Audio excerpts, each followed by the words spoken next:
All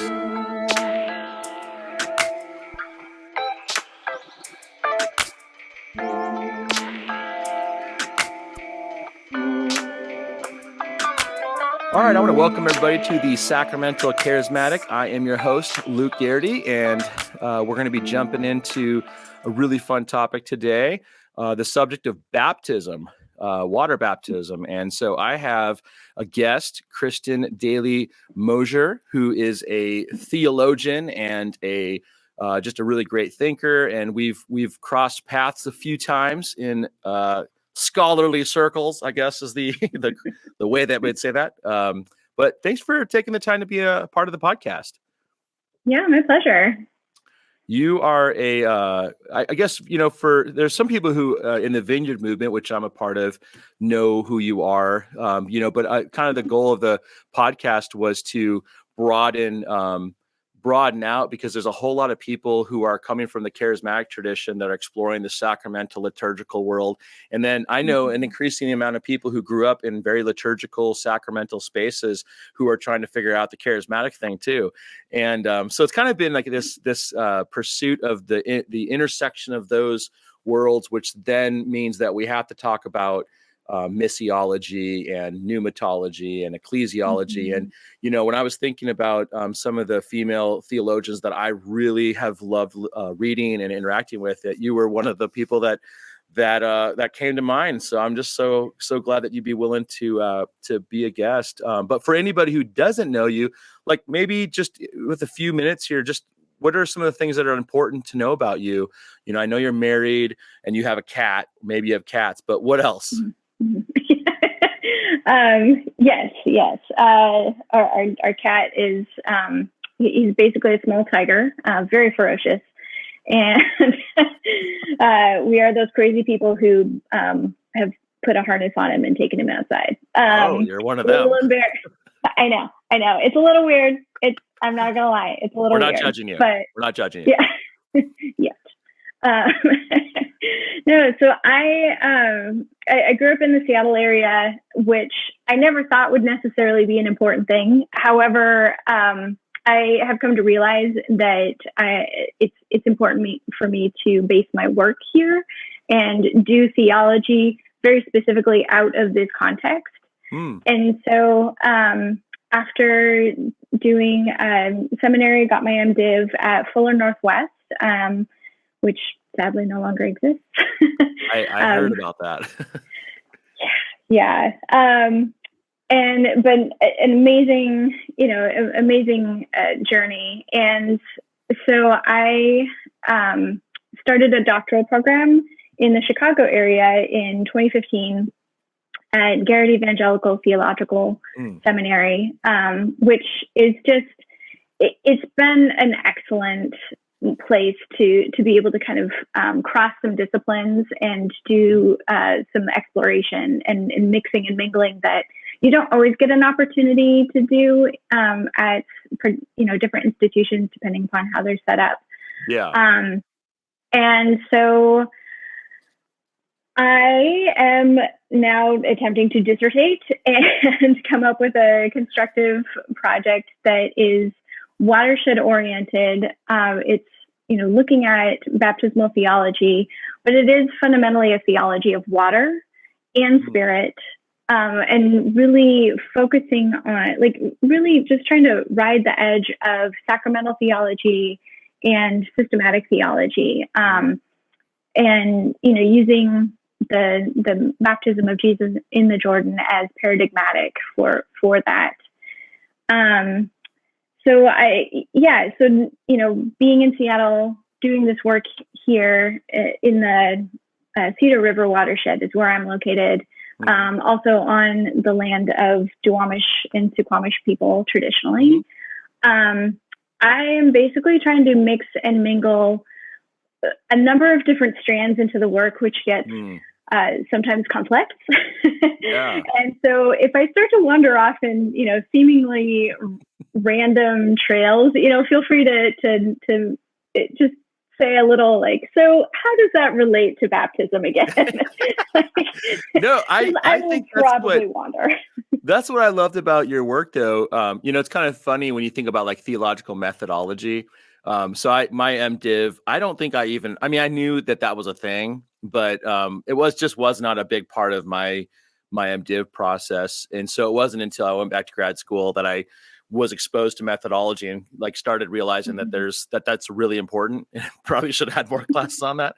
But I really have loved the I always talk about when I think about my theological methodology, it's really, I want to be interdisciplinary. And I like that about your work is that you are doing things that are tracking with a lot of different, really important, resources and references and disciplinary approaches. So that's actually why I was really excited about having you on the pod. I've been really looking forward to this because I think we've been planning it for a month and a half or two or something like that. So something like that. Yeah. So so I'm really excited about that. So being in Seattle, I think outside of Seattle in the evangelical charismatic world, all we hear or we used to hear a lot about was how it's a very postmodern, no longer churched, very deconstructive, anti-establishment, blah, blah, blah. And it's probably even more stuff on the news now due to the political climate. But what do you love about, we'll skip right over that. What do you, what do you love about Seattle? And then secondarily, how does that cultural context, how does that fit into why you think it's important that you're there, in addition to just the fact that you're around water, because obviously, it's right there on the ocean. Well, yes and no. There's so we are surrounded by water, which makes things like transit incredibly difficult. Yeah.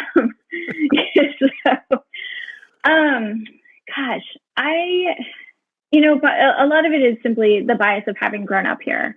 My dad was in fisheries science, so I grew up kind of tagging along with him when he needed to check on a stream and, do his research for fish habitat and, check on the conditions and whatnot.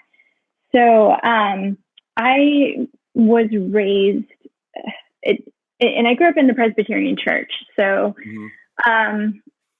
everything was very intellectual, basically. Like faith was intellectual. The sacraments we practiced, we didn't even call them sacraments. Communion you got once a month. There was a cup and a little wafer that got passed around. And so, the religion was there, and it was an important, I think there was some important scaffolding that went into place. But at the same time, in this area, you are surrounded by trees that are, 4 or 5 stories high, and the evergreen forests they're dense, they're entangled with berries, they're wet oftentimes, especially in spring and fall hiking, although less so now thanks to climate change. But there's the visual world is such a presence. It's its own character in a lot of ways. And, the clouds and the sea, so Puget Sound being right here, also known as the Southern Salish Sea. So I'm starting to kind of shift some of my language as a speaking methodologically as a decolonial move. Just changing some of the language that we use. You're surrounded by these characters that are creatures, and it's water and it's elemental, and so that really starts to sort of play on the imagination, and I think for turning to questions of talking about God, you almost can't not engage in the language of the natural world. Yeah. I think Yeah. that's like a big part of it seems like the push toward from the charismatic slash evangelical world, who's kind of like, I mean, there's a lot of different reasons as to why we are being attracted to liturgical slash sacramental stuff. But I think a big part of it, once you do, is that you start to realize that a lot of like the I guess the quote unquote Gnostic, or the separation between the physical and the spiritual, has been really detrimental to both just being biblically faithful, but also to the life of the church. Like seeing that physical things actually matter. And then you become more aware of the world, this sacramental space that we live in. It's funny. I don't know if you know, but I fly fish quite a bit. And I also am a fly fishing guide. So I do probably, I'm going to guess, anywhere from 80 to 100 days on the river every year, easily. So I really need to have your dad on to find out about those fly fishing situation in Washington, if he's still around. But yeah, but I was just thinking about this. I had guided on Friday and Saturday, and as I was on the river, I just was meditating on how it's a sanctuary. I mean, that's the only way I can describe that space for me, is that it's one of the most spiritually formative practices I have. I think fly fishing and being on the river has been what's kept me through 2020. That was like the one saving grace, was like, I'll be on the river this week, Yeah. So I think what you're saying is really fascinating for a lot of people who are kind of in this intersection between these traditions, because it seems like we have to start paying more attention, not only theologically, biblically, but also, as you were saying and kind of hinting at, because just our desire and concern for creation care, and wanting to be more sensitive to what the past atrocities, both culturally, and how colonialism has been pretty bad for a lot of people. That's mildly. Yep. We're saying that on the eve of the royal interview. I don't know if you watched part of that. I was just whoa. Oh man, I watched a little bit and I was like, I'm really glad I don't have a king and a queen. That's all I can say right now. That's basically it. So. Yeah.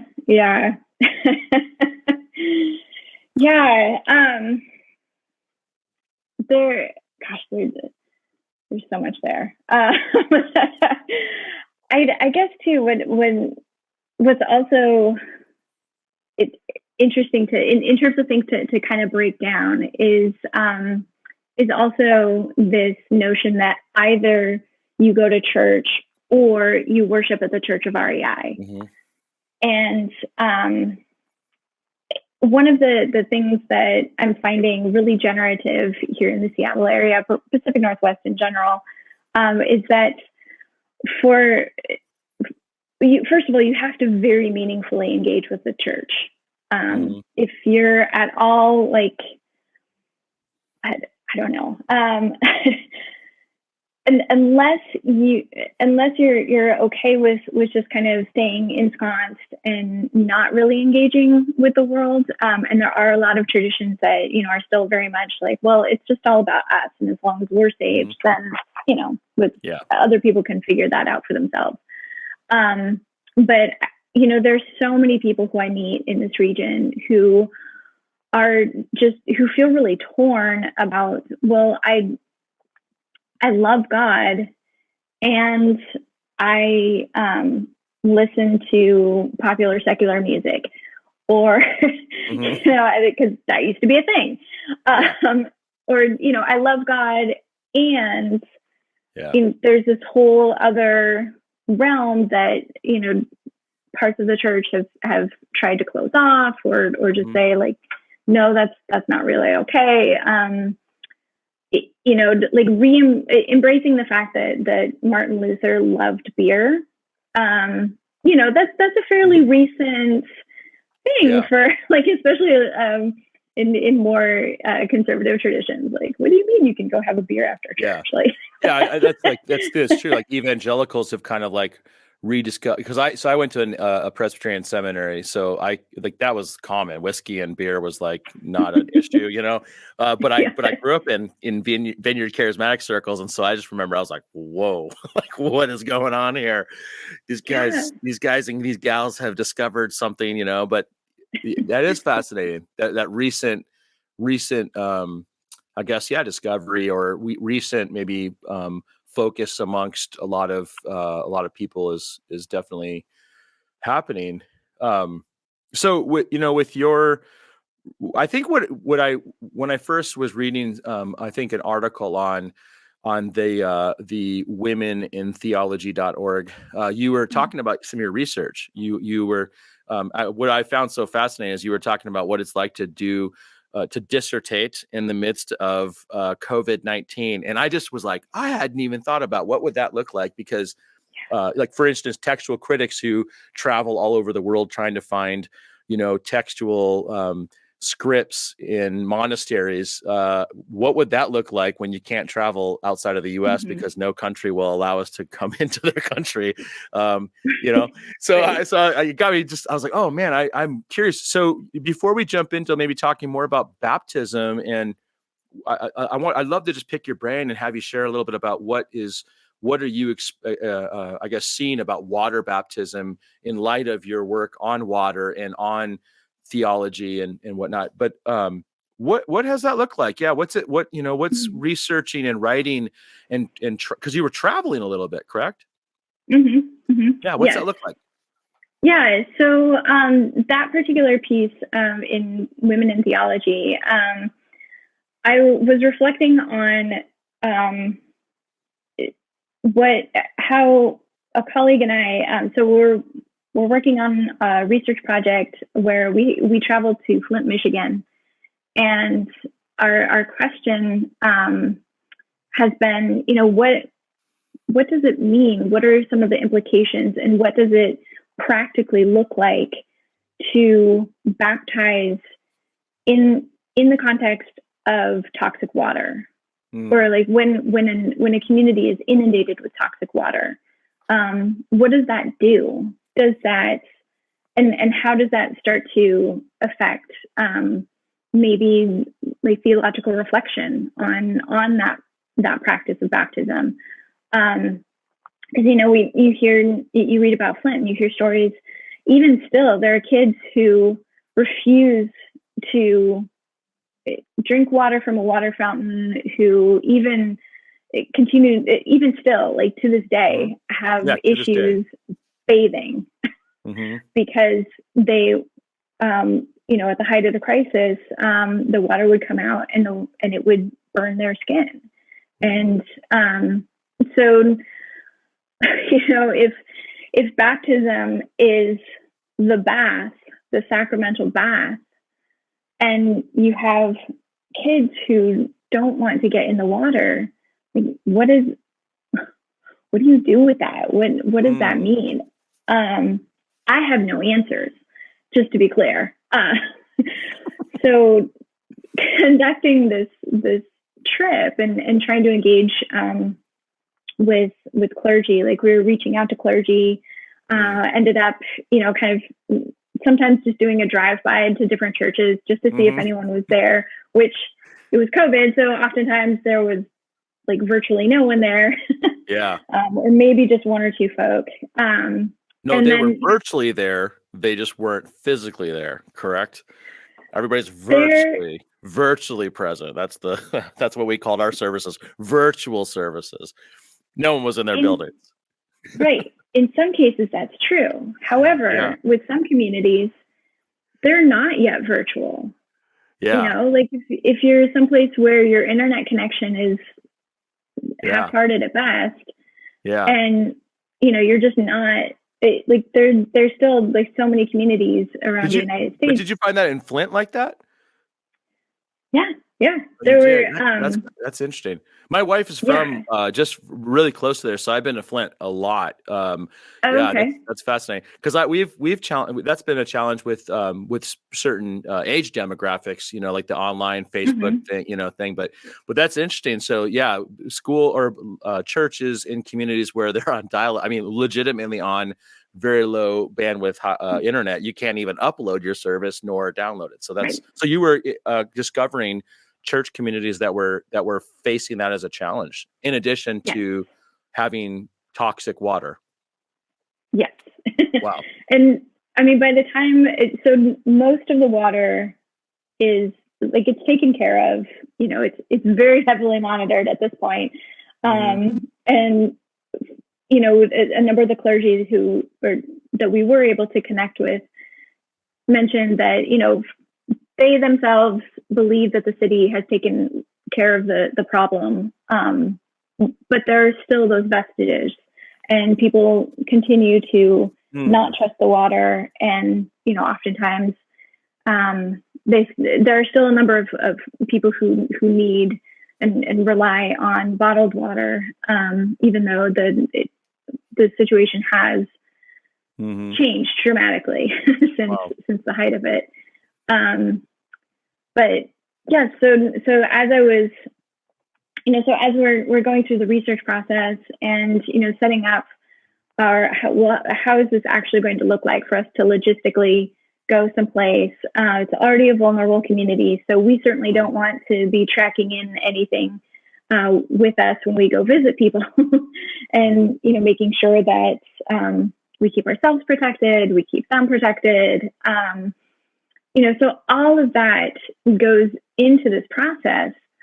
And in some ways, it was a little bit more difficult to do, but at the same time, it was what I would consider an extension of this notion of reflexivity, where as you go forward in your research, you have points where you pause and you reflect and say, you know, and just check some of the power differentials and just check some of the dynamics of what's happening. Are we seeking to be mutually beneficial with and among the people who are working? And then, you know, finding ways to have the community itself that we go to speak into our research rather than us just being, you know, supposed flies on the wall or interviewers who just take notes. And because that model of ethnography is dying out.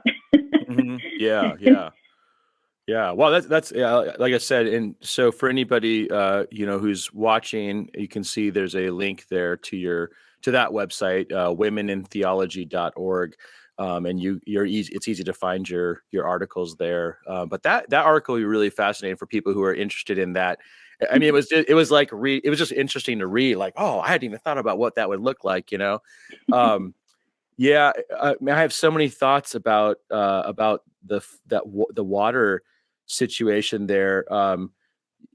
Tell me okay, this has been crazy. If I'm wrong, if this is crazy train, you please say so. But, you know, one of the things that I've noticed with the sacramental theology, and maybe taking more of a sacramental approach, in taking a sacramental approach, is that I no longer look at water as just water, but as there's something sacramental or pneumatological, or however you want to say it. Because it's interesting how with the Eucharist, I had this, one of the most pneumatologically enriching moments in my personal life, you know, was when I was in the country of Nepal, and we traveled to this region called Chitwan, and it was, you know, we drove through the Himalayas for like 8 hours, and we went to this small church in the middle of nowhere, and there was maybe 75 people crammed into this room. Everybody was sitting, and we got there, and they were just about to receive communion at the time. And at that juncture, I had like discovered the Eucharist in a sense theologically, and I had been like awakened to how central it should be, and it was for me. But I had so I was kind of on that high horse a little bit, you know, theologically. You know what I'm saying? Yeah. I was like, you know, I was at that point where it's like, you only do it monthly. Are you even a Christian? Not quite, but I was close to that. And I'll never forget though, because the pastor of the church, you know, invited us to come forward and to lead communion. You know, deeply honored to do that. And I walked up, and I kid you not, he broke out a bag of Doritos, and that was the host. And then he took a spoonful of grape Kool-Aid, but the Nepali version of it, and made and I just was like, my world was somewhat imploding. And yet, and this is the part that I think where I just felt like the Lord was teaching me some things, is that it was one of the most sacramentally, I didn't have that language at the time per se, but the most charismatic experiences I'd ever had too. I mean, when we received the bread and the cup, I sensed and discerned the presence of God in a very unique way. And so it began to maybe even deepen my sacramental theology, in the sense of how I do think that God through the Spirit can turn these symbolic tokens into God's presence, right? So with water, it's interesting because, like, do you think that the way that some of those churches are wrestling with it is probably all over the map? But if it is a sacramental thing, so someone does get baptized in water that is, I don't know, not probably the best water, given, let's say 2018 or 17, when they were getting baptized. How are churches wrestling with that? With the water. I mean, is it pretty across the board? I mean, are some of them seeing a more sacramental, charismatic, miraculous, supernatural thing that might happen to the water, or are the people saying, let's go get a bunch of bottles of water, pour it into a bathtub, and do it that way? Like, what are your thoughts? Yeah. So with the folks we've been able to connect with thus far, we've heard very pragmatic approaches. And of course. Yeah. A lot of pastors. Yeah. So let's see here. A lot of bottled water, or just not baptizing at all. And also like a lot of like just testing of the water, like, for the chemical makeup and whatnot. So, I think what was more interesting was to kind of hear how either churches have held off entirely and have then had to kind of pivot and describe, well, this event, this moment of baptism, it is a significant event. However, you are still saved, even without having, or even without undergoing a water baptism. So we've heard how some decided to, well, I don't feel comfortable baptizing, or I have no means of baptizing, or we're just not going to go there. But there's still that pastoral impulse of, how do you make sure that congregants know, that the people know that they are forgiven, that they are sanctified, that they, that salvation has truly come to them, even without partaking in the ritual. So I think that was one of the really interesting responses. And did they tie that to in the COVID era of the very beginning of, I think that there were a lot of churches that were not doing virtual communion or having home groups do communion. They were connecting the non-receiving of the Eucharist to lament and really kind of did you see any of that too, where there was a connection to, like, we're going to go through a season of not having water baptisms, and it's connected to this corporate sense of lament? Or is that more, because you probably saw that a little bit with the Eucharist, right, through the COVID? Yes. In fact, my church, we went for a long time without having a Eucharist, which when you go from weekly to waiting several months, it's kind of a shock. Yeah. So I did not hear it in the context of Flint. I did not hear, refraining from baptism connected to lament explicitly. Trying to think if there was anything that would be, because it was also,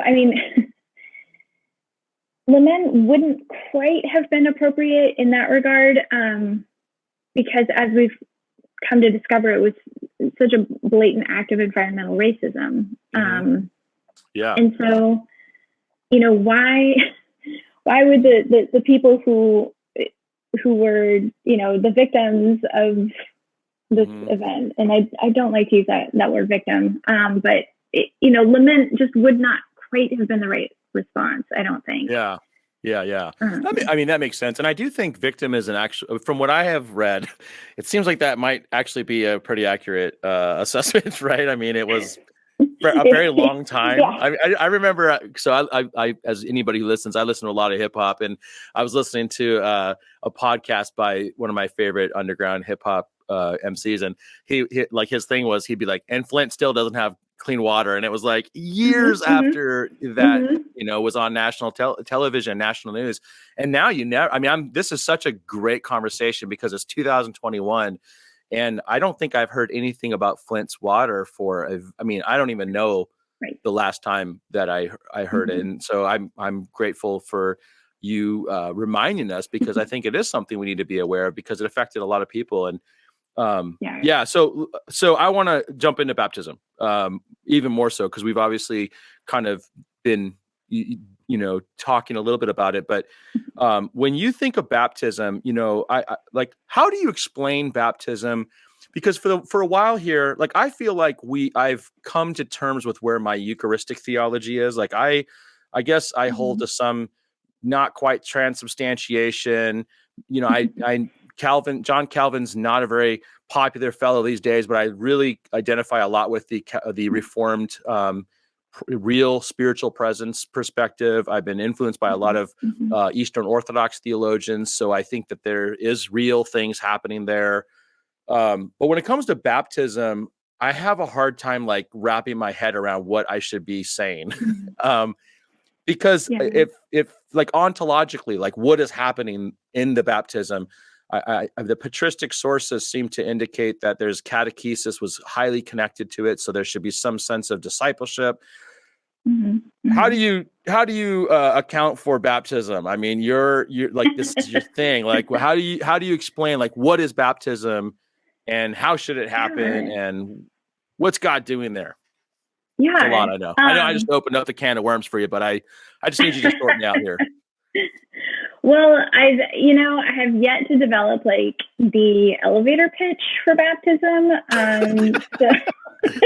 Well, now's a good time. So I know.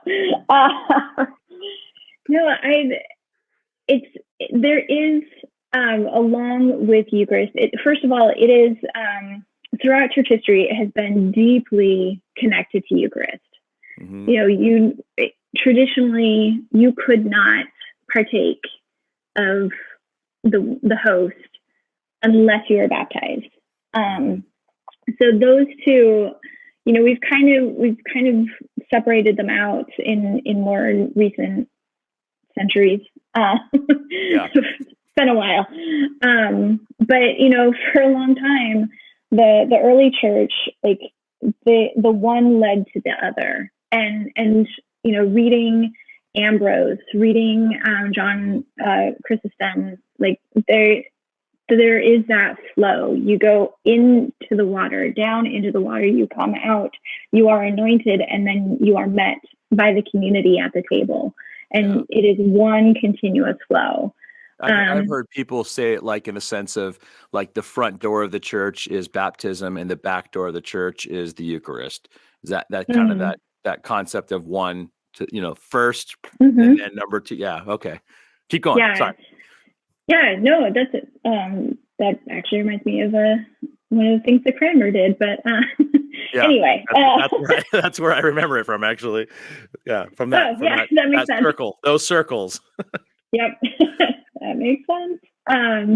Because he at one point, Cranmer had a very processual approach to baptism, where you started at the door of the church and then walked in and came to the font. So it is. So I think one of the things that we've kind of lost is that process and that ongoingness. Martin Luther, in some of his work, probably throughout a number of his works, his phrase is remember your baptism, remember your baptism. Part of the liturgical year allows for multiple places where you can do a service where you reaffirm your baptism. In our church, our vicar, and she says she stole this from somewhere. She can't quite remember where, but she describes it as walking wet. What does it mean to walk wet in this world? Cool. So for to describe baptism, the way that I envision it is, and just from the little bit of reading that I've done, and when you're reading 2,000 years of church history, a little bit, yeah. It's a lot, but it's still only a little bit. It's this invitation to deeper participation in the life of the triune God. And it is that ritual moment where a change is made. So on the one hand, there is that kind of evangelical intense conversion. But on the other hand, it is part of a journey, and it is part of walking. So you are stepping into the water, and you always have to remember stepping into the water, which if you're baptized as an infant, how do you remember your baptism, right? But that's part of where the reaffirmation of the baptismal vows can be so meaningful and so significant. Okay. I wrote myself some notes so that I would forget to. So the event of baptism, it is an event. It's a Trinitarian event based on the baptism of Jesus in the Jordan. And it's a Trinitarian event that initiates and invites candidates, baptisms, anyone who just desires to follow in Jesus' steps, to participate in the ongoing work of the Holy Spirit throughout in this world, on the earth. And not just, and so it's this participation and life-giving work that is not only cruciform in that, it's us and God and us and one another, but it takes place in the midst of creation. So there's just a much deeper and richer context there. So horizontal, vertical, but then also, spatial, with wherever we are. I love the language of the Cappadocians. They use this in other early church writers. They use this image of a heated iron. So when you're forging the iron, put it in the fire, and it's glowing red.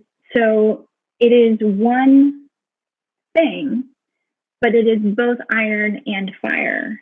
And that's how they described baptism. And they also, and some of that language actually stems from how they were attempting to articulate the incarnation at that time as well.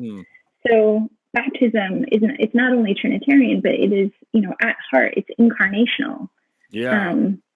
As we are, we as earth creatures are actually getting saturated by the spirits and water and moving into divine life, moving towards divine life.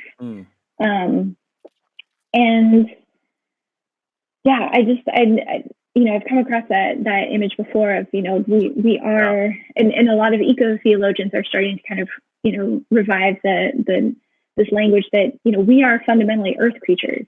Adama. I mean, it seems like that's kind of like the natural progression from, like the discovery we're embodied souls, right? Like we're moving into like, hey, what does it actually mean to be embodied and to have flesh and to be a part of this creation? I haven't read a lot of eco-theologians, but I've read a couple just trying to wrap my head around what in the world is going on with that. And yeah, it seems like that's definitely a natural progression from what we're seeing. So I love what you just said. It's a Trinitarian event that initiates and invites. Like that's really beautiful. So what else? Give me more. I need more. I feel like I kind of know what I'm talking about now, but I need more. Yeah. So as this Trinitarian event and as this, more holistic, we are uniting with God. We're baptized into a community of faith, and also baptized in water, uniting us with creation. It's, let's see here. Oh no, where was I going with that? So it's, sorry, I just completely got derailed, but let me, just so you know, that's what I do. I'm always like, I got questions.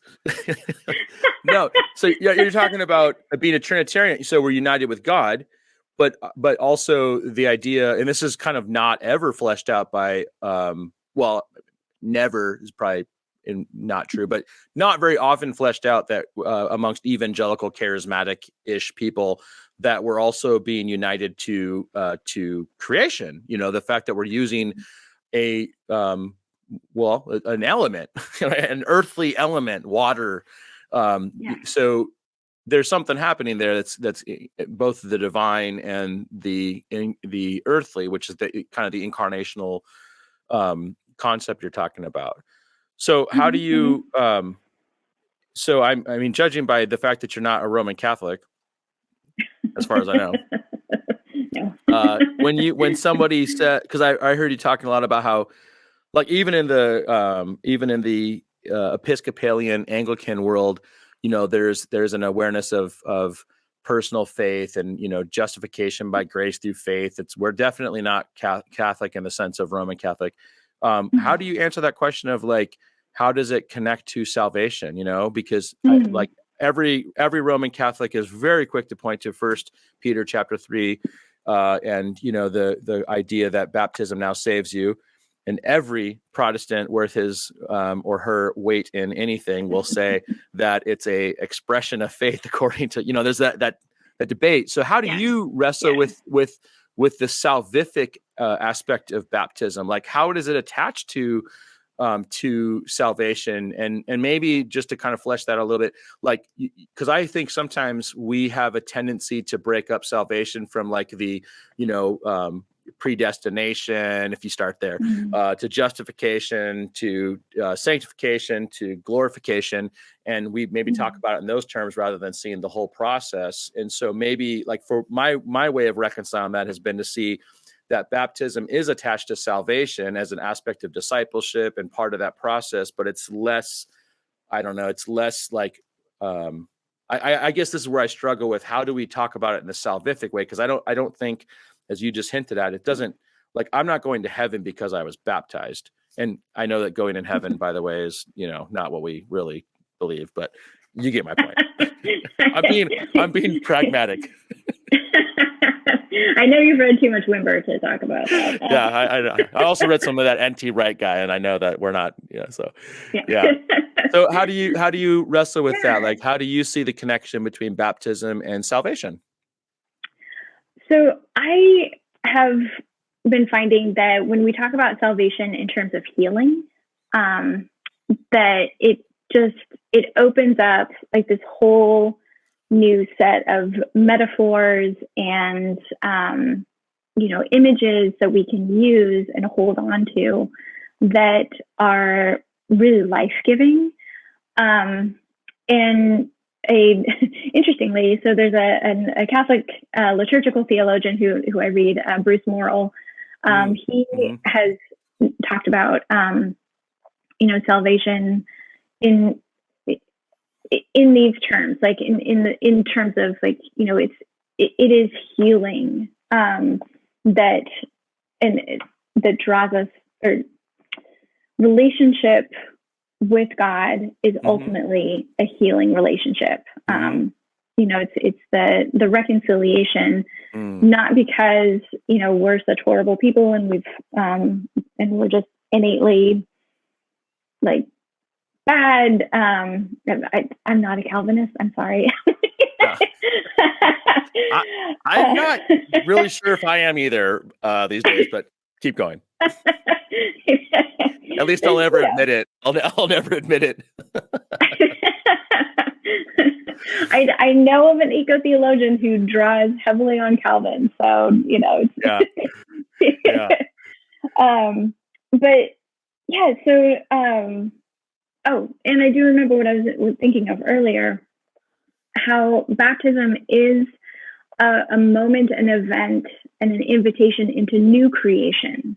So if it's this threshold that we pass in, moving towards new creation, then, the healing and the salvation that comes with being united in Christ among community, and being in communion with the community of creation, which is a phrase that theologian Elizabeth Johnson uses quite a bit.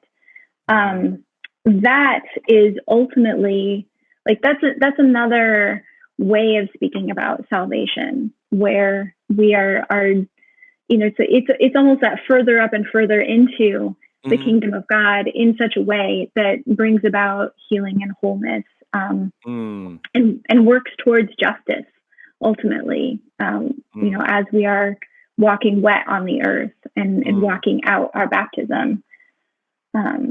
So that it sounds to me like, you, and maybe that, I think it feels like a lot of us in our little bubble or circle or whatever, like that's how we're kind of thinking about baptism, in the sense of how it connects to a larger framework of salvation, rather than trying to identify like where it is in the Ordo Salutis, as they say. So yeah, that's really helpful. Let's talk about household baptisms for a moment.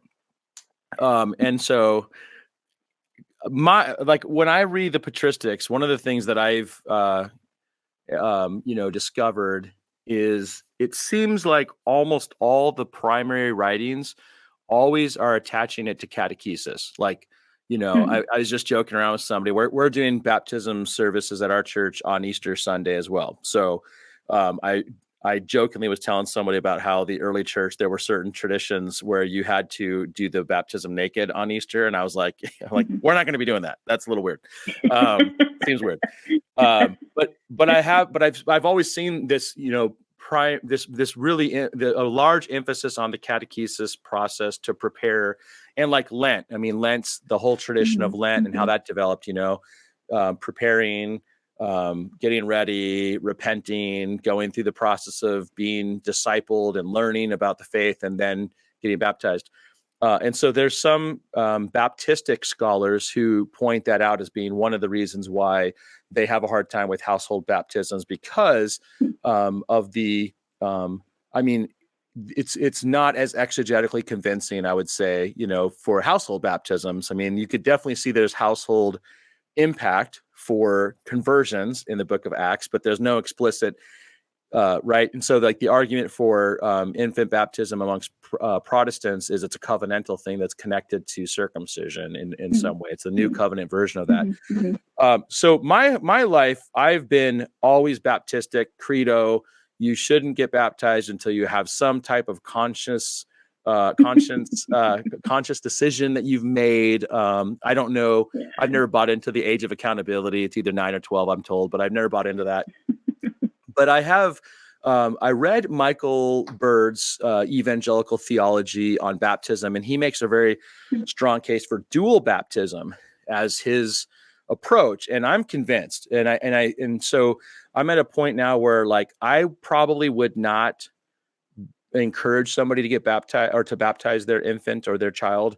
But I would be able to serve in a church community that did it, because I do recognize it as a valid tradition that Christians have been doing for a very long time. Maybe not in the patristic period, depending on whether or not there's strong evidence for that. But what's your thoughts on household baptism? Because you come from Presbyterian background, they do the sprinkling of the babies, and then you hung out around some Vineyard Charismatic evangelicals where we do not sprinkle no babies, and now you're at an Episcopalian church where you're back to sprinkling the babies. So make your case. What's your thoughts? Where are you at? Yeah. Well, and so also as part of my own story, I've actually been baptized twice, kind of unwittingly, because I didn't know that I had received baptism as a kid. They snuck one in. They snuck one in. Yeah.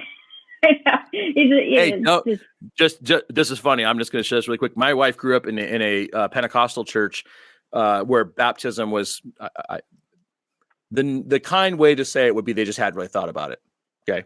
And they would have baptism parties where her youth group would have baptism parties where everybody would get baptized.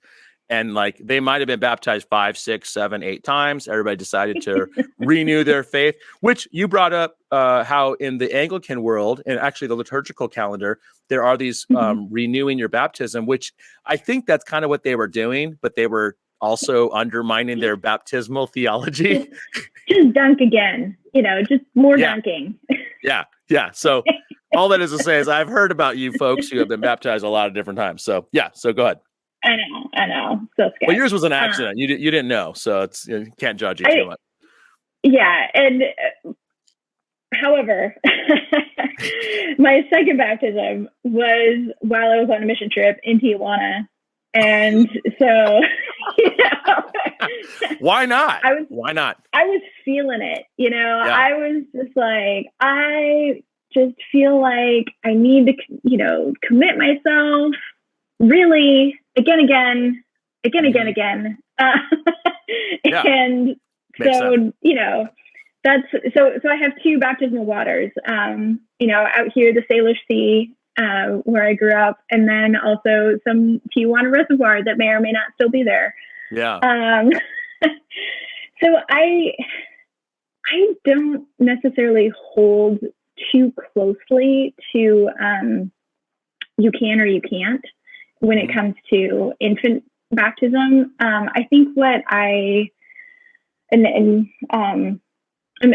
think I'm understanding how you're using household baptism here. I just wanted to make sure. So you're thinking in terms of like, hey, we have a family, a household, and or like an Acts where they would come through and just get the whole everybody. Yeah, the argument for those who are pro baby dunkers.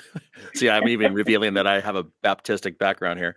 Would be that when the like the Philippian family, his whole entire family became Christian, they were baptized, and so they would say, well, there were babies in the household, so they had to have been baptized, and Luke doesn't say that they weren't, so therefore they were, and that's kind of like the Baptistic background is always, like, well, it's not very convincing because it doesn't say that, and I know the argument from silence, blah, blah, but I think, amongst most of the Reformed-ish people who would hold to covenantal baptism, it's not something you just do to any baby, but it's for households that are believing. And I think that's probably pretty consistent for the Anglican communion too, right? Episcopalians would do baptisms for a family that is a part of their congregational life. Right. Is that fair? Am I representing that right? Yes. Yeah. So, and a lot of reading that I've been doing more recently talks about how important it is, if you are bringing, small child or infant to the font, then it's the parents, the godparents who go through a kind of catechetical process, or at least some, teaching, some formation, because at that point, you're shifting the language from like the personal reception responsibility kind of paradigm to we are communally we are inviting this child to be a part of our community of faith, and then the baptismal vows kind of shift language with that as well. And some of this also follows the the RCIA, which Roman Catholics kind of in recent years with the liturgical renewal decided to revamp their they updated their catechism, or their version of the Book of Common Prayer. Yeah. Can't remember it right now, but yeah. Yep. Yeah, so they have a whole process around adult initiation. Yeah, and I think,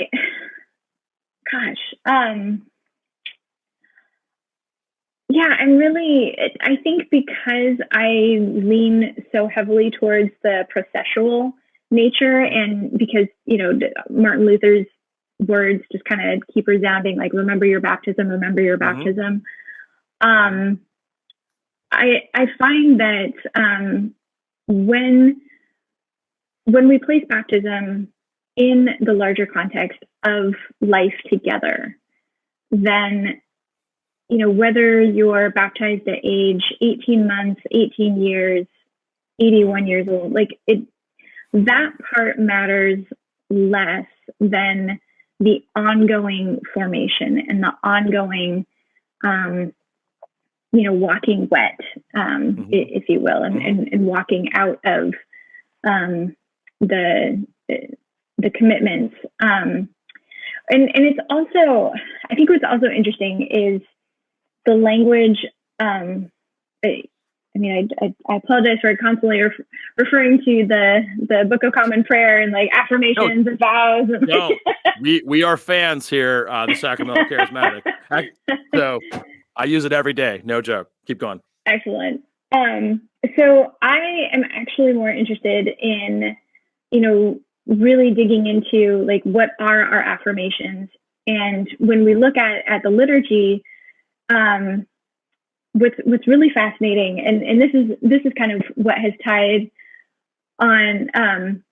into how I consider myself in terms of charismatic, as a charismatic theologian, the whole renunciation and the whole exorcisms. That part is interesting to me. And for child baptism, how do you do that? What are you exercising? Yeah. That's a really interesting thing that you bring up, because I'm reading.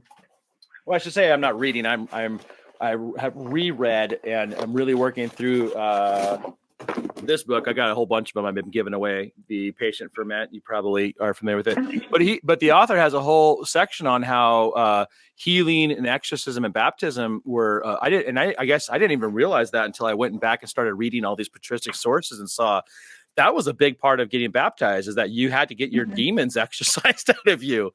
And and when you're a baby, I don't know, seems like that might be hard to do, but so you're kind of wrestling with that, with the implications.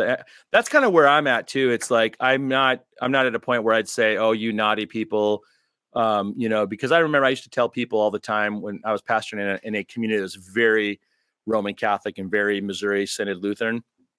So lots of baby baptisms, and all these Baptist people were freaking out and how evil it was. And I was like, I think most Roman Catholics that I know are basically, they're just doing what they're doing, which is essentially what we're doing when we do baby dedications. I mean, they're just wanting their children to grow up to love God and to be good people.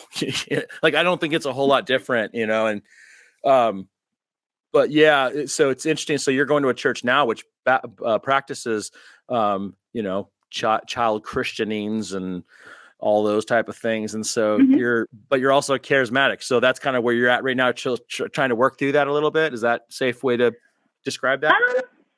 Well, so it's all fairly organic, and it's not. I don't experience a lot of conflicts there. In terms of that, I think too, because we do have a kind of catechetical formation annual practice, which we call the spiritual pilgrimage. So every year, anyone who attends our church, has an opportunity to meet on a weekly basis, and we just kind of go over some of the tenets of the faith, and let's see here. This time around, we've been going through the liturgy itself. So what does it mean to what does this baptismal vow mean? To continue in the gathering together and the breaking of bread, taken from Acts 2:42. And so when there is that kind of larger context, then there's sort of a softening of principles or not principles. There's more opportunity to kind of figure some of this stuff out together. That makes a lot of sense. It's also really fun at my church because I don't know. Did you ever read Dennis Bennett 9 o'clock in the morning? Yeah, I mean, if you're a charismatic and you have any interest in charismatic history, you have to read Bennett. I was told that at least. So I'm at that St. Luke's in Seattle. Oh, so it's a little bit different than your common. Okay. Okay. You're like you know about the Holy Spirit and stuff. Oh my gosh, there is a wellspring there. And let me clarify that, because that was very arrogant. I don't mean that Episcopalians and Anglicans don't know about it, because they do. They just know about it in different ways than your common charismatic. Right. So but that Episcopalian church has not just a really good pneumatology when it comes to creation or scripture or salvation. They also have an awareness of it when it comes to the charismatic stuff too. But not just awareness. I mean, that's like where it happened, right? I mean, that's the place. Oh yeah, like some of our little old ladies were they were there. I think they were there when he got fired. Isn't that the story? He by the second service he was let go or something. Do you know that story? I don't. When he became that one's not coming to mind. He might not. I don't know if it was at that church, because I think that's the church that he served at for a while. But when he first became charismatic and spoke in tongues, it's like the first service he announced it, and he had been fired by the second service. Is like part of Bennett's whole story. It's like, you can't be here. You're out of here. No, so my church is the one that he ended up going to. Yeah. Fired, so. Yeah, because they're like friendly to charismatics. I remember that. Yeah. Wow. Yeah, because I think he came up from California to Seattle. I thought it was in California where that had happened. It was like on the news, all over the world, that there were, the Episcopalians were charismatics and he had spoken in tongues. Yeah. Wow. So that is really fascinating. So we're going to have to do another one of these in the future to talk more about that. So I have two more things I want to talk to you about. There's so many things. It's been so fun talking with you. Let's go back to the order of the sacraments, those two primary, the baptism and communion. I'm a convinced open table guy now, which I have transitioned into.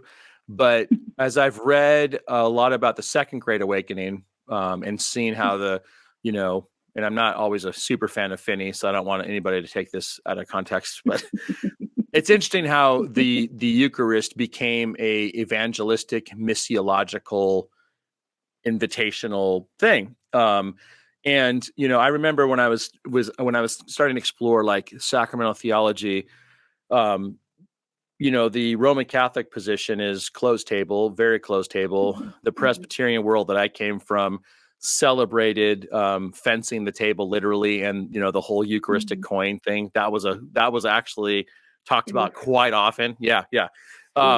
And so but also I can see the consistency of it too, given what you just were talking about, how there is definitely a very strong case to be made from church history toward that proper ordering. And so, but when I came to a more sacramental approach to the Eucharist, it was like, okay, so just to simplistically, or to simplify the whole thing, the bread and the wine are a means of grace, and you can encounter Jesus at his table. So I can experience grace and come to know the love of God in a very deep, transformative way. And I can know the forgiveness available to me. I can have peace. I can be reminded of reconciliation, all those different themes that are there. My natural question was then, well, why would we not want that for everybody? Like, wouldn't the whole goal as a follower of Jesus to be to like tell everybody about this table and to say, come? So in our church, so we celebrate the Eucharist every Sunday, and our kind of liturgical way of processing that out is to always say, this is a meal that Jesus gave to his followers. But if you're here for the first time, or you have never made a decision to follow Jesus, and today you want to make a decision to experience grace and to take steps toward Jesus, you are welcome to the table too. So we're a blatantly open table, I guess. But I struggle a little bit with that. So theologically, I'm there. But when it comes to like church history, I feel like I'm going to burn in church history hell, and all the matristic fathers and mothers are judging me. What do you think? Where are you at? I mean, you might be in trouble with Peter Lombard, but True. Yeah, I probably think the other reformers. A few. Yeah. all the Scottish reformers. Let's be very clear. All the Scottish reformers would be drawing a fence around me and not letting me out. But what are your thoughts though? As you've because you're a sacramentalist.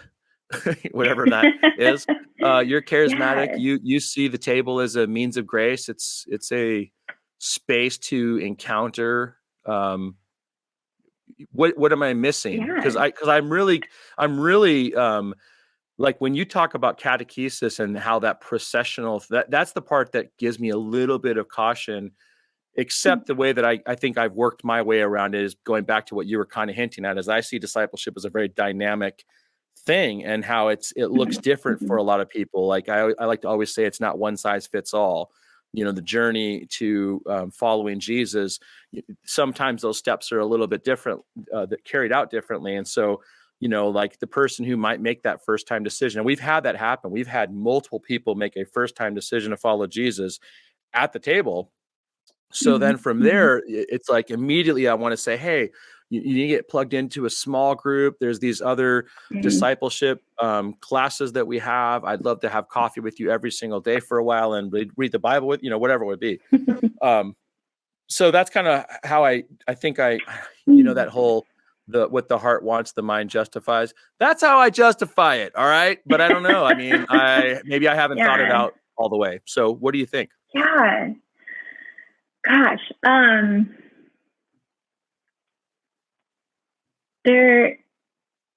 So many thoughts. Sorry. I guess, my question is that I think comes up for me is, recognizing just how Jesus lived his life. Recognizing too that the first followers were Jewish, basically, and therefore already part of a religious community from which they, then had to separate themselves painfully. So, and I think here I want to bring baptism and Eucharist back into conversation. So when we are baptized, we are baptized into the life, death, and resurrection of Jesus. Galatians, the Galatians text, reminds us that the borders and boundaries that humanity has established are knocked out. Like the dualisms are just like they're irrelevant. Which is not to say that they're not still there. they're just not relevant. So the sense that I've kind of been working through is that the community we envision ourselves baptized into, that sets a precedent for the community within where we eat at the table, the community where we join Jesus at the table. And so it makes a difference if we believe ourselves, or, if we conceptualize our, that we are baptized into a community beyond borders, that is our baptismal community. So once you're baptized, like, you, in a sense, like, join all of the other folk who are baptized, whether they look like you or they don't, whether they come from the same socioeconomic background or don't. I've heard one writer describe this as, a kind of like border crossing, like at the Rio, between U.S.-Mexico border. Mm-hmm. You are crossing a threshold that you can conceptualize it in either a very open way or in a very closed way. And the reformers really loved setting up those fences. I mean, they wanted to put in the little eyelets and make sure that everything was like nice and sanded. I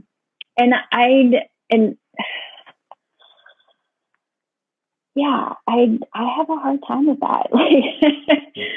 And especially when you start to conceptualize, like, okay, so if we're not only baptized into a human community, but we are also baptized into the community of creation,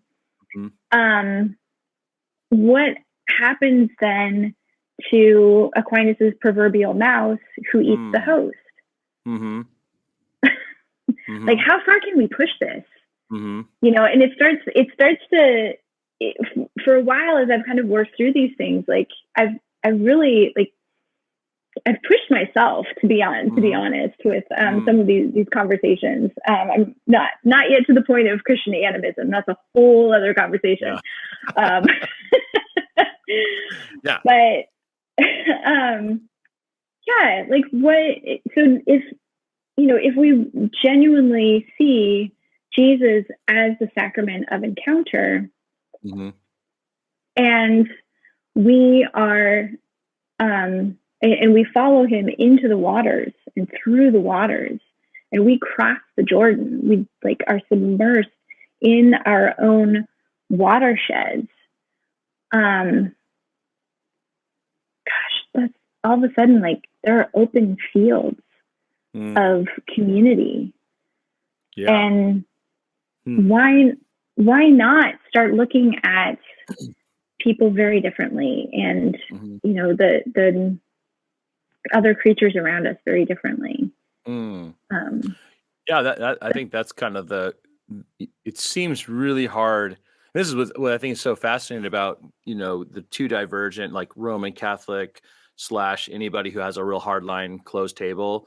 And then those of us who are in the more open table, it's interesting how we both have these sacramental narratives that are shaping us, but they conclude in the exact opposite directions, which I feel like a lot of that's based on ecclesiology, because that's really where some of the Roman Catholic tradition really is building their sacramental theology off that. But but I think when I became more, because I like that question of how many sacraments are there, I think is such an interesting question.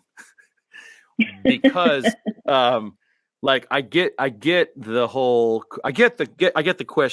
question from the ecclesiological marks of the church and things that we can do, but when you start to approach the world we live in with this sacramental reality, it starts to open up spaces, whether the liminal spaces or non-liminal spaces. You see them as encounter, the God of encounter is anxious and eager to meet us in whatever means we are trying to pursue him in.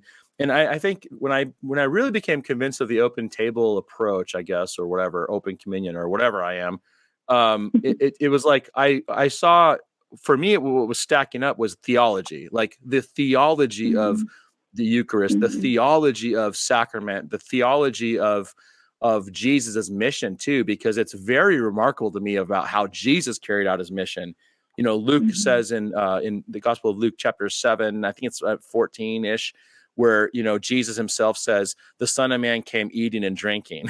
And that was his methodology of doing mission, right? It was around the table. It was these places where he didn't have a problem eating with people who weren't on home team. They were like not sure where they were at, and that's where they encountered God. But it is interesting how it seems like the more sacramental you become, what I've noticed, if you're not Roman Catholic, the more open table you become, and the more you see all these spaces as being invitational, I guess, to some degree. So it's interesting. Potentially, I think it also depends a lot on just kind of your own cultural backgrounds, because I've met a number of like closed table Lutherans and, you know, others who you would almost expect. Well, that makes sense though, because again, isn't that their ecclesiological? The ecclesiology is really what I think drives that oftentimes, because it depending on which synod they're at with. You know, the Missouri synod and the Wisconsin synod could not be any more closed in every way. like you can't even pray together. Yeah, I'm just like I had a friend that was a Missouri synod pastor, and it was hilarious. Like, we could pray together as long as he wasn't functioning as a pastor. And I was like, okay, so we can pray right now because you're not officially being a pastor? I don't understand that. And that's kind of like the arguments from a lot of the Roman Catholic theologians that I know. It seems to like go into their ecclesiology, which I do think is very much what you're saying. It's like our background or our ecclesiological frameworks and assumptions, and then also probably a big part of that is our backgrounds and our stories, right? Too. Like, what was compelling to me was not figuring out who was in or out. What was compelling to me was to figure out that God was anxiously at work trying to draw, or was at work drawing people and wanting people to have a relationship with them. I guess it's more a relational approach. Yeah. So I'm not a heretic though. Like I'm still. Hey, if you're a heretic, then I'm definitely like. I'm a heretic. Yeah. I'm preaching on a regular basis. Yeah, I'm going to somebody's house. Yeah, exactly. Well, that's cool. Well, let's. First of all, I want to wrap up with one last thing. And thank you so much for your time. But because I want you to end with this, if this would be cool. You had said that baptism, the way you were describing it, was a Trinitarian event that initiates and invites people to participate in the work of the Holy Spirit. It connects them to God. It also connects them to creation. And then you said it's an invitation to new creation. And so I was just telling you about, before we started this podcast, I've been kind of reworking through Wainwright's Eucharist and Eschatology, which is a fascinating book. He wrote a book called Doxology, which is a systematic theology. But this Eucharist and Eschatology is a really common way of thinking about the Eucharist. Like there's tons of books talking about how the Eucharist is a sacramental anticipatory event, right? We're looking forward to the marriage supper of the Lamb. You know, Jesus, when he instituted this sacrament, says, I won't, do this again until I do it with you guys in my new kingdom. So we all look forward to that, right? But I don't hear a lot of emphasis on baptism through the lens of eschatology. I hear, like I've said, hey, this is a way for us to identify publicly with the death and the burial and the resurrection of Jesus. But I haven't really thought a whole lot about how it connects us to like personal eschatology as well, or eschatology in general. So when you talk about how it's an invitation to new creation, you're like kind of hinting, you're tipping your hat a little bit towards this eschatological approach to baptism. Tell us more about that, and how does baptism connect to eschatology? And for anybody listening, eschatology is the end times or the last days or the study of end things or whatever. How would you define it? And if you wouldn't mind, like flesh that out for us just for a few minutes here. Yeah. So it's So baptism as a threshold into new creation means that it's a recognition that, first of all, when Jesus was standing in the Jordan River, and just as kind of a sidebar, the two baptisteries in Ravenna both have these beautiful mosaics that depict, in the dome, it depicts John, Jesus, and then the Jordan River is personified. So there are three figures, and that was very much a part of the language of the early church, that the River Jordan was a witness to Jesus's baptism. So when we cross that threshold, we're participating in this Trinitarian event that was also an inauguration of new creation. Because when, Jesus, fully God, fully human, on the earth, in the Jordan River watershed, that was a moment of new creation hitting the earth. And, we see that also then acted out through the healings and through, the resurrection of Lazarus. And so there's also a lot of overlapping language between like Isaiah and then, who Jesus is, and John the Baptist as Elijah. So there are these just these scriptural glimpses of the way that we understand Jesus fulfilling the work of God, and that also then informs our eschatological approaches and interpretations of God here, now and not yet, the kingdom of God now and not yet. So when we are walking out our baptism and walking out our baptismal journey, it is very much in this Holy Spirit power of new creation, God willing, on our better days, where we're stepping into the reality of Jesus having come and coming again at some point, and not so much the earth is going to be going away at some point, but at some point the reign of God taking shape and taking complete form throughout creation, throughout the cosmos, even like that. So if that is the eschatological vision, that we are always moving towards the coming reign of God to, what happens if you actually use some baptismal language and envision the reign of God as a wellspring, as suddenly welling up, like turning bitter water to sweet, maybe even starting to, I don't know, would we go to a flood? Can we, God promised that God would not flood the earth again in the same way. But, what if that eschatological vision actually includes, so one of the writers who I follow quite a bit, Ched Myers, let's see here, I have a book too. Yeah, show them. Link will be in the description. So Ched Myers wrote Watershed Discipleship. And in one of his other articles, he describes redemption as rehydration. And that's good. I'm still working on that one. I'm still chewing on that one. Yeah, that's good. Yeah. Wow. Yeah. So that's in a nutshell. That's great.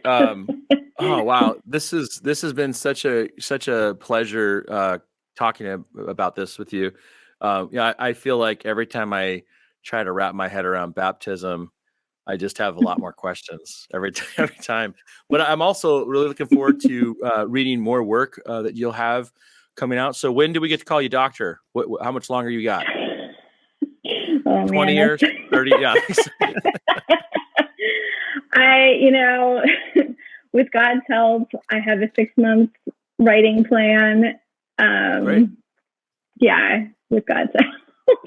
Yeah, well, I mean, that's something we can be praying for. I think the work you're doing is really important. And so we'll definitely be doing that. And I really would love to. I will email you again. We will set up another conversation if you're willing, because I would love to dive into some more thinking about exorcism and baptism, and I just would love to hear your thoughts on that. So for anybody who is interested in following you, you have a website. It's sermonsandbox.blog, sermonsandbox.blog. You also contribute to womenintheology.org. And how often do you contribute over there? Do you write on a somewhat regular basis, or is it just whenever you actually have a few minutes free from dissertating? I try to do it quarterly. Okay. And and my blog too tends to just be, my sermons. Yeah, that's great. So it's not real frequent. But it's, I'm hoping to do a little bit more. Yeah, that's great. No, I mean, but you're in the middle of, writing a dissertation is terrible. So it's like, it's good and bad and terrible. It's hard to find extra time to do anything. I remember when I finished when I finished grad school, I literally did not read books for about 6 months. I only read comics. I was like, I refuse to read anything that will make my brain work. But you're also on Instagram, you and your cat. So yes. So people can check out the links in the description. Hey, it's been such a pleasure and honor to have you on. Thank you. And I really do look forward to more of your work, and would love to have you on again. So thanks for taking the time. Appreciate it. Absolutely. Thank you.